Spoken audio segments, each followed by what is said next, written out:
Fellas, as Buck Showalter said, Max Scherzer rose to the occasion. And, JJ, were these the type of games that Steve Cohen had in mind when he upped the ante for more than $40 million a year for Max Scherzer? Precisely. And you think about it. Some games in the regular season mean a lot more than others. The Mets split a series with the Miami Marlins. They got a gift on Saturday. In reality, they probably should have lost 3 or 4.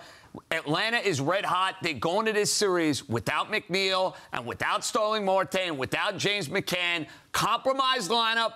They needed a pick-me-up. They're going up against the starting pitcher that's giving them trouble in Max Fried. And Scherzer, fellas, was on the ball. He was absolutely spectacular. He's mixing pitches left and right. He's in complete command. And the first start back against the Cincinnati Reds, as good as he was, that's what we were talking about. Oh, it's the Cincinnati Reds, not exactly murderer's row.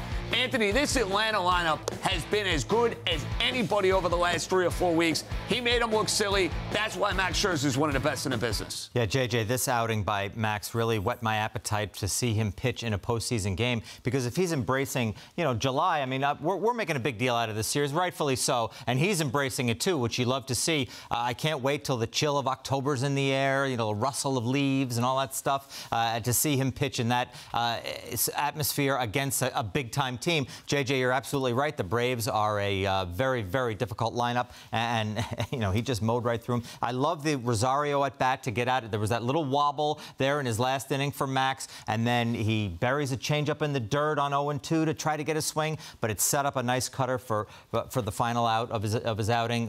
Beautiful stuff, just what the Mets needed and what they wanted when they got him. Yeah, and to the tune of more than $43 million a year, just in case his accountant's watching. I don't want to shortchange him $3 million, but they obviously still had to go out to get Edwin Diaz to close it. First time all year. He's worked 3 straight days, and he strikes out the side in the 9th.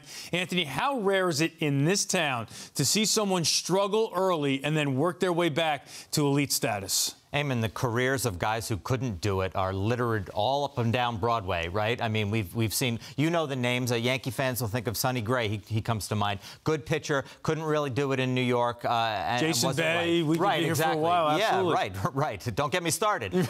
But this guy, what he has done is so admirable, and you could see that it really means something to him with what he said when he found out that he made the All-Star team. That it's really something that he holds dear. He did not have a good year his first year as a Met.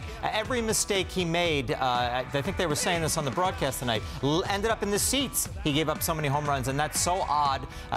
But you knew that there was more in there. He's showing it this year. That stuff was absolutely filthy Monday night, Eamon. I mean, I think he threw 11 pitches. He got 6 swing and misses. That's crazy stuff. 5 sliders, 4 of them were swung at and missed. And you think about Edwin Diaz, as terrific as he's been all year, these are the sort of games that the detractor is wondering, all right, is he going to be able to rise to the occasion against the Atlanta Braves or against the Los Angeles Dodgers or against the New York Yankees? And Diaz, on his 3rd straight day, is as good as ever. Let's also give credit to Adam Ottavino, too. I've given him a lot of heat. He has been a guy that I haven't exactly put in the circle of trust. He came in a big situation, had to work out of trouble after giving up the big Acuna double there in the bottom half of the 8th inning. Brilliant job all around by the Met pitching. And Diaz in the 9th inning has now given Met fans a sense of comfort, ease. I can't believe I'm saying these words, boys. I mean, he's been lights out. 73 strikeouts in 36 1/3 innings worked this year. That's just mind-boggling. And, JJ, you touched on this a little bit. Anthony, you've been in baseball clubhouses your whole professional career.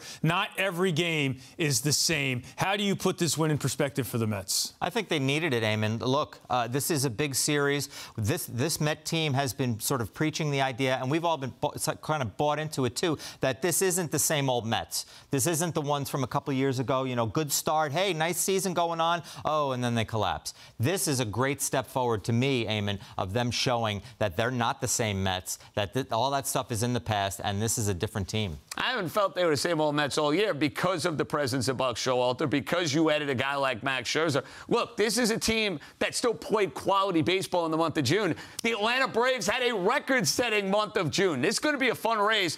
I'm not crowning anybody division champion in the middle of July. The Braves are going to be heard from, but this was an important game to make a statement. Hey, we know you're coming, but we're still here.